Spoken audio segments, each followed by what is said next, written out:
Naniniwala din ba kayo sa kulam? Naranasan niyo na bang makulam? O may kilala kayong mangkukulam?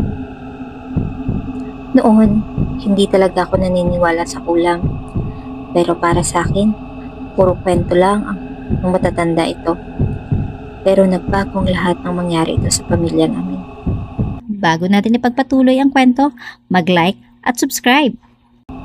Pandemic noon, halos wala nang kita si mama sa kanyang tindahan. Tapos, naalala namin yung kaibigan niyang si Ate Lisa na may malaking utang sa kanya.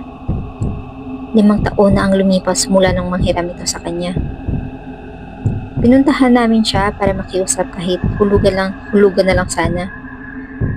Pero imbis na maayos na pag-uusap, sinapihan pa siya ng masasakit na salita ni Ate Lisa. Umuwi si mama ng masamang loob.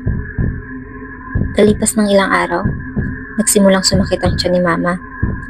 Para siyang tinutusok sa loob at halos hindi makabangon.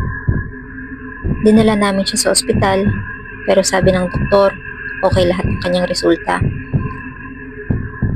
Walang makita ang mga doktor na kung ano mang sakit ni mama. Dito na nag-alala si Lola. Sabi niya, dalhin niyo na sa albularyo, hindi lahat nakikita ng doktor.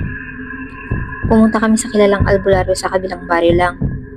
Pagdating doon, agad siyang tinawas. Tinunaw ang kadila at nilagay sa tubig.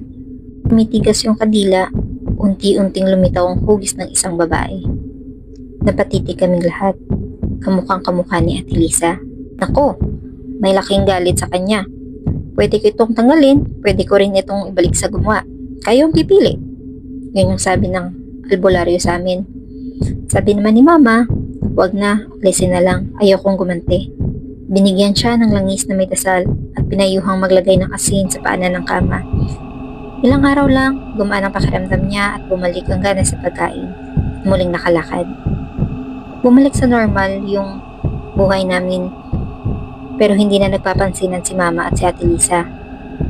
Akala namin tapos na, pero makalipas ng ilang buwan, ako naman na nagkasakit. Una, maliit na butlig sa braso. Kinabukasan, buong katawan ko na. Makati, mahapdi, at hindi gumagaling kahit anong gamot.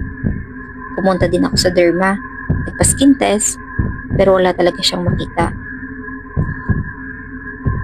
Sabi ni Lola, dalhin niyo ulit sa albularyo, baka siya na ang pinapatamaan.